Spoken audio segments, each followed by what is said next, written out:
판결문을 통해서 분석해봤더니 처벌이 약해서 처벌을 강화해야 한다는 지적이 나왔습니다. 처벌 반드시 필요하지만 적어도 공동체에 같이 사는 사람이라면 막말, 모욕 그런 일 하면 안 됩니다. 김보담 기자입니다. 세월호와 이태원 참사 희생자와 유가족을 모욕하거나 명예를 훼손한 혐의로 재판에 넘겨진 피고인은 모두 55명입니다. 세월호 참사 관련 모욕 중 38%는 유가족의 배 보상금 수령을 비난하는 내용이었고, 이태원 참사 관련 모욕은 피해자들에 대한 성적 모욕이 대부분이었습니다. 이 중 87%인 48명에게 유죄가 선고됐는데 실형이 선고된 경우는 단 한 건뿐이었습니다. 단원고 교복을 입고 희생자들을 조롱하는 사진을 찍어 인터넷에 올렸다 징역 4개월이 선고된 사례였습니다.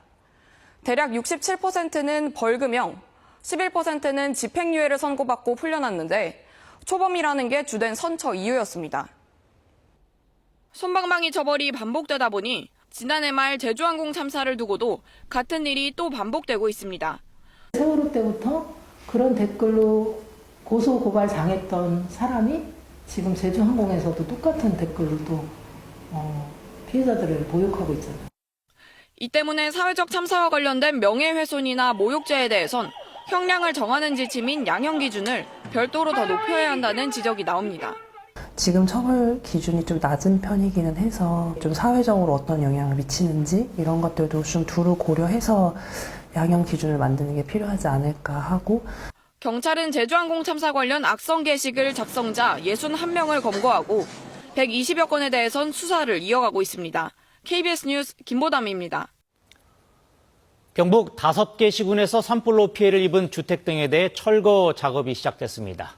이재민의 임시주택 입주는 이달 말부터 일부 시작되지만 기약이 없는 곳도 있습니다. 김지용 기자의 보도입니다. 새카맣게 그을리고 무너진 주택 잔해를 굴착기가 연신 걷어냅니다. 산불 피해를 입은 건물 철거 작업이 본격화됐습니다. 불에 탄 살림살이가 곳곳에 널브러져 있어 철거 작업은 더디기만 합니다. 일반 철거 현장보다는 2배 정도의 일량이 많습니다. 대부분은 큰 차가 못 들어가니까 소음반으로 할 수밖에 없는. 대형 산불이 휩쓸고 간 경북 5개 시군에서 철거해야 할 주택과 창고는 모두 6천여 동. 시설 하우스와 축사까지 합치면 8천 동이 넘습니다. 오래된 성면 슬레이트 지붕은 특수 작업이 필요해 철거 기간만 2달이 넘을 것으로 보입니다. 워낙 범위가 광범위하다 보니까 속도가 좀 느려지는데 좀 답답하시더라도 좀 참아주시면 저희가 최대한의 노력으로. 대피소와 마을회관 등에서 생활하는 이재민은 여전히 3,500여 명에 이릅니다. 이 가운데 500여 가구는 철거한 집터에 임시주택을 설치할 예정인데 철거부터 시공, 입주까지 얼마나 걸릴지 기약이 없습니다. 들어간다는 날짜는 아직 몰라요. 믿는 게 정부미지 우리야 뭐 이렇게 해서 그거는 해결할 그게 아니까요. 이와 별도로 피해 마을 공터에 조성하는 임시주택단지는 이르면 이달 말부터 순차적으로 입주가 시작될 예정입니다. KBS 뉴스 김지용입니다.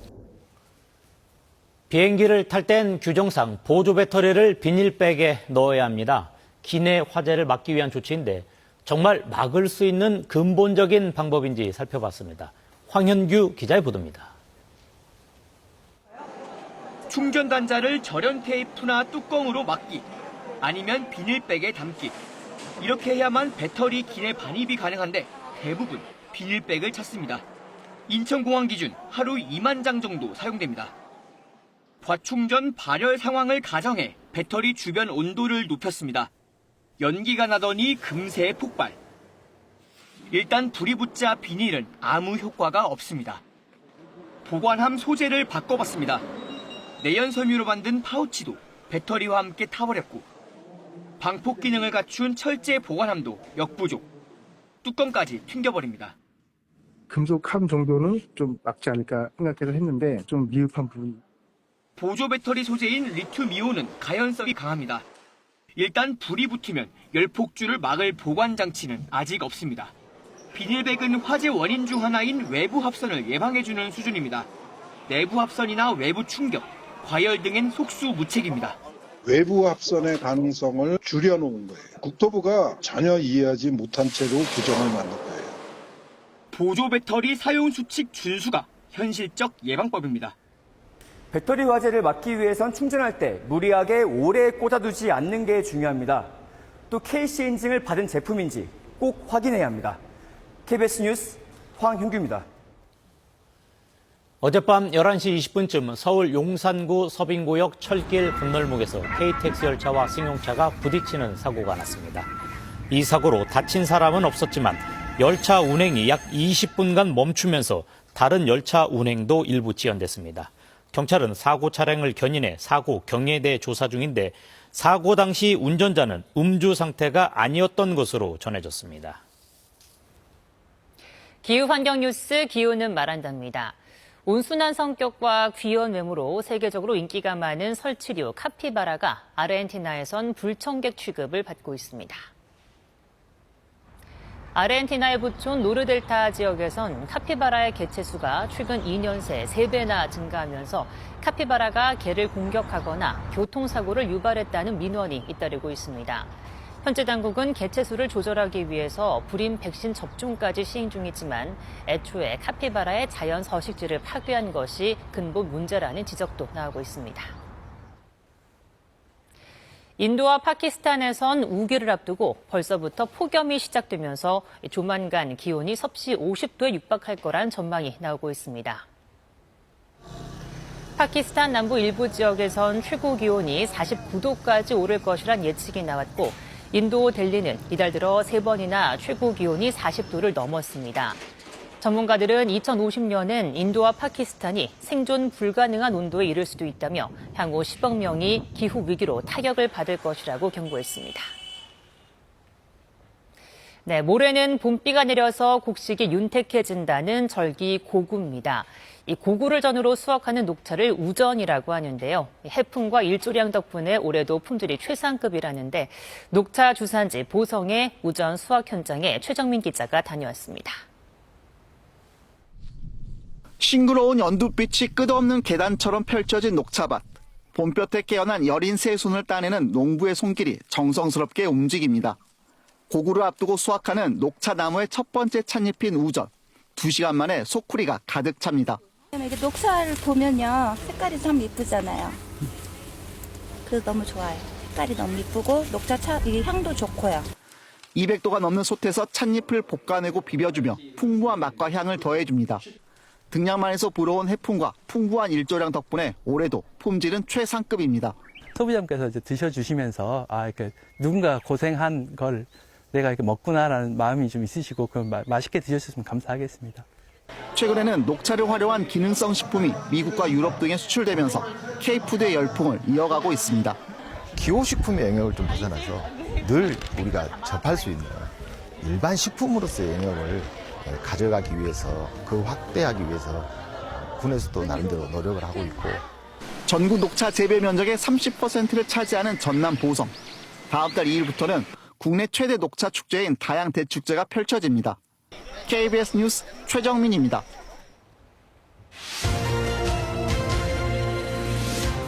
이 시각 주요 뉴스입니다. 정부가 오늘 12조 2천억 원 규모의 추경 예산안을 의결했습니다. 추경안은 산불 피해 복구와 관세 대응을 위한 통상 분야, AI 산업 육성과 소상공인 등 민생 지원에 집중 편성되는데 국회 논의를 거쳐 확정됩니다. 각 당 경선 일정이 본격화되면서 후보 간 정책 경쟁도 치열해지고 있습니다. 더불어민주당 대선 주자들은 오늘 저녁 첫 TV 토론회를 앞두고 있고 국민의힘은 각 후보가 대한민국의 미래 비전을 밝히는 비전 대회를 진행합니다. 문영배 헌법재판소장 권한대행과 이미선 헌법재판관이 오늘 퇴임식을 열고 6년 동안의 임기를 마쳤습니다. 문 권한대행은 헌법이 부여한 사명을 다하기 위해서 헌재는 사실성과 타당성을 갖춘 결정을 해야 하며 우리 사회는 그 결정을 존중해야 한다며 퇴임 소회를 밝혔습니다. 트럼프 대통령이 누구도 미국과 경쟁할 수 없다며 중국과도 좋은 협정을 맺을 것이라고 자신했습니다. 관세 파장을 지적한 파월 의장에겐 사퇴하라고 압박했습니다. 지금까지 주요 뉴스였습니다.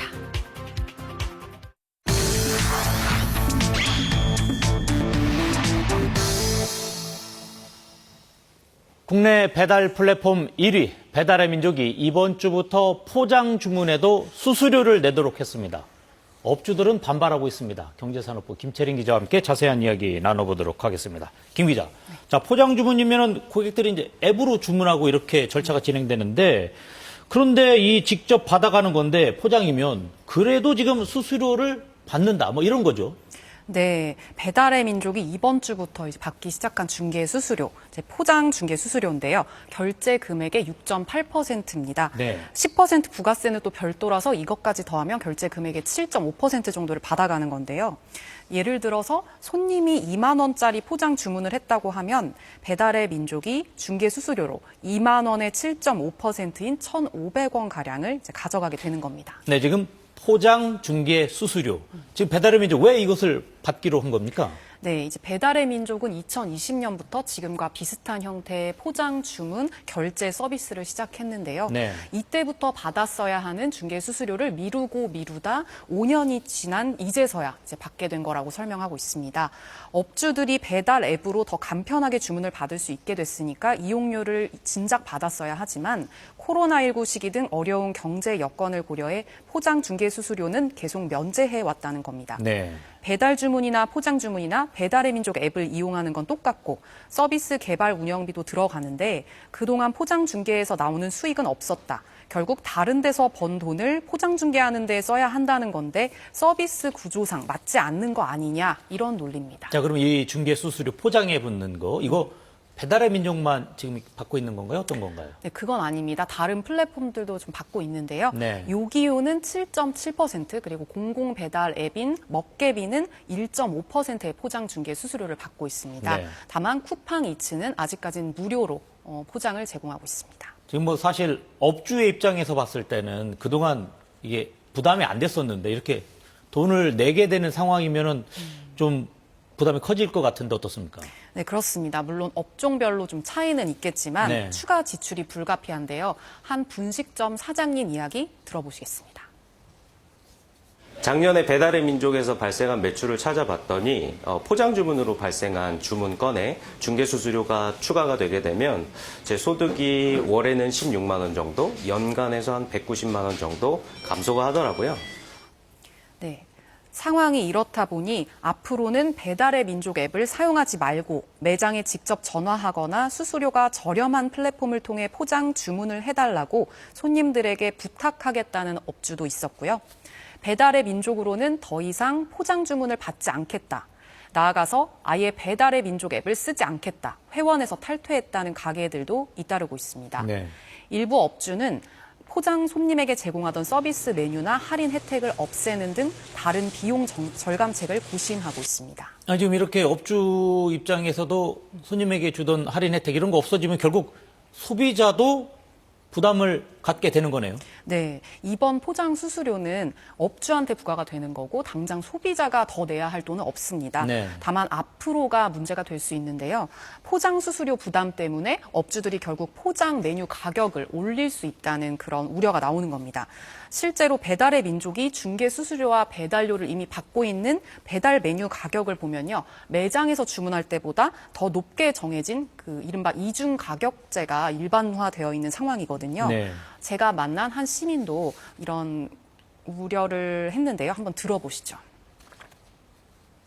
판매하면서 마진이라는 게 좀 있어야 될 텐데 업주도 당연히 경기가 어려워서 힘들 텐데 업주 입장에서도 당연히 부담이 되고 소비자가 이용하는 그 가격이 더 올라가게 되니까 부담이 될 수밖에 없는 건 당연한 것 같아요.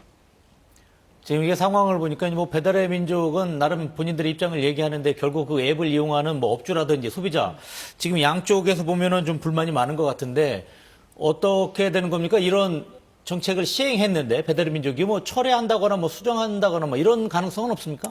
네, 아직까지는 좀 그럴 가능성이 매우 작아 보이는데요. 이미 5년 동안 무료로 이런 포장 중개를 제공했고 네. 지난해 7월부터 이미 시간을 두고 전면 유료화를 예고해 왔었기 때문에 포장 중개 수수료 부과가 이제 불가피하다 이런 입장인 거고요. 다만 새로 발생하는 수수료 수익을 서비스를 개선하는 데 투자하겠다 이렇게 말했습니다. 포장 주문 서비스를 더 편리하게 만들고 이용도 활성화해서 소비자와 업주에게 모두 혜택이 돌아가게 하겠다는 건데요. 네. 우선 소비자에게는 세계에는 이제 직접 가서 음식을 받아오는 수고를 감수하는 만큼 다양한 할인 혜택을 받을 수 있도록 뭐 할인 쿠폰을 더 발급하겠다는 거고요. 업주 입장에서도 포장 주문이 늘수록 그 수익성은 개선되는 거다 이렇게 설명합니다. 포장은 이제 업주가 배달비를 내지 않잖아요. 그러니까 남는 게 더 많다는 거죠. 현재 배달의 민족 앱에서 포장 주문은 전체 주문의 5% 정도에 불과한 걸로 알려졌는데요.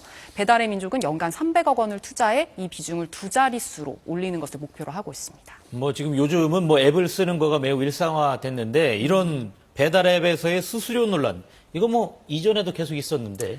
네, 배달 플랫폼이 단순 중개만으로 뭐 10%가량의 수수료를 받아가는 게 굉장히 부당하다. 뭐 이런 반발은 꾸준히 있었죠. 네. 결국 배달의 민족은 수수료를 낮추되 매출에 따라서 배달 수수료를 차등 부과하는 상생안 이런 것들을 지난 2월 말부터 시행했는데요. 예.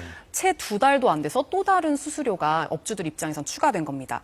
이 때문에 소상공인과 상생 의지가 있는 게 맞냐, 진정성이 의심된다. 이런 반응도 나오는 상황이고요. 공식적인 집계는 없지만 배달의 민족은 배달앱 사용자 기준으로 시장 점유율이 60%에 가까운 그 절대 강자죠.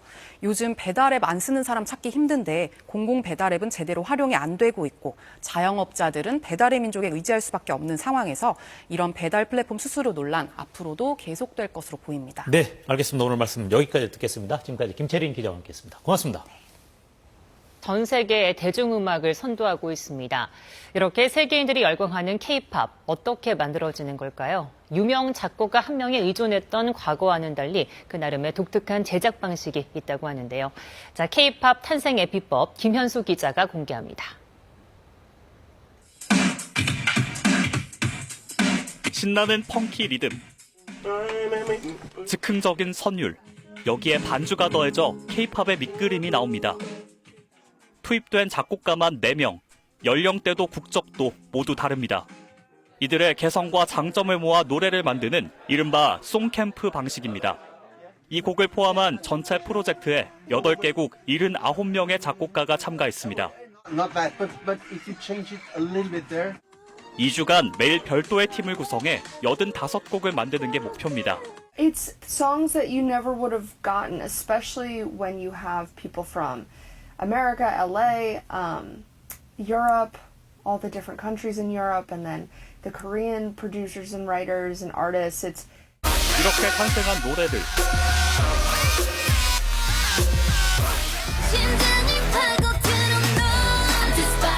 소속 아티스트에게 직접 주거나 다른 기획사에 팔기도 합니다. 빌보드 1등을 했던 그런 작가들마저도 실제적으로 참여를 함으로써 그런 다양한 색깔을 K-팝 안에 녹여내는 송캠프 방식이 처음 도입된 건 2012년. 지금은 대형 기획사 대부분이 집단 창작 시스템을 도입했습니다. 세계 정상급으로 올라선 K-팝 시장에 전 세계 작곡가들이 이름을 올리기 위해 한국의 송캠프를 교두보 삼고 있습니다. The first and only reason that I came out here was to pursue K-pop as a songwriter. K-팝 시장에 폭발적 성장을 끌어낸 핵심 전략 중 하나로 송캠프가 꼽히는 이유입니다. KBS 뉴스 김현수입니다. 한편 미국 10년물 국채금리는 4거래일 만에 상승을, 유가는 미국이 이란 압박을 위해 중국 정유사를 제재 대상에 포함했다는 소식에 급등했습니다. 이 시각 현재 코스피는 11.08포인트 상승한 2481.49에, 코스닥은 2.01포인트 오른 713.76에 거래되고 있습니다. 업종별 흐름 살펴보면 건설업종 강세가 뚜렷합니다. 코스피 시장에서 개인의 순매수를 외국인과 기관은 팔고 있습니다. 다만 선물 시장에서 외국인들이 순매수 중입니다. 한화 에어로스페이스 역대 신고가를 새로 썼고 한정기술을 비롯한 원전주, 해운주와 SK, 두산, 신세계 강세입니다. 반면 OCI 홀딩스, 포스코 인터내셔널과 코스맥스 약세입니다. 코스닥 시장에서는 펩트론 사상 최고가를 기록 중이고 알테오젠 상승이 눈에 띕니다. 미국 증시에서 다우지수는 39,142.23에, 나스닥은 16,286.45에 마감됐습니다. 현재 아시아 시장 중국 증시는 하락 중이고 일본 증시는 상승하고 있습니다. 이 시각 현재 달러화에 대한 원화 환율은 1,421원 50전에 거래되고 있습니다. 지금까지 KB증권이었습니다. 오늘도 때이른 더위가 이어지겠습니다. 지도에 노란색으로 칠해진 지역은 20도를, 붉게 칠해진 지역은 25도를 웃돌겠습니다. 오늘 서울의 낮 기온이 22도, 대전은 28도, 대구는 29도까지 올라서 초여름처럼 덥겠습니다. 황사의 영향으로 낮에는 충북과 대구, 경북 지역에서 미세먼지 농도가 높게 나타나겠습니다. 또 국외 미세먼지가 유입되면서 수도권은 오후부터, 충남 지방은 밤에 일시적으로 초미세먼지 농도 나쁨 수준을 보이겠습니다. 오늘 전국에 가끔 구름이 많겠고 해안가와 산지에서는 바람이 강하게 불겠습니다. 낮 기온은 광주 24도, 부산 22도로 평년보다 1도에서 7도 정도 높겠습니다. 바다의 물결은 동해 먼바다에서 최고 3.5m로 높게 일겠습니다. 대부분 해상에서 바다 안개가 짙게 끼겠습니다. 주말인 내일은 전국에 비 소식이 있습니다. 오전에 경기 북부와 강원도를 시작으로 점차 전국에서 비가 내리겠습니다. 비는 새벽에 대부분 그치겠지만 경남과 제주도는 일요일 오전까지 이어지겠습니다. 지금까지 날씨 전해드렸습니다. 뉴스를 마칩니다. 시청해주신 여러분 고맙습니다.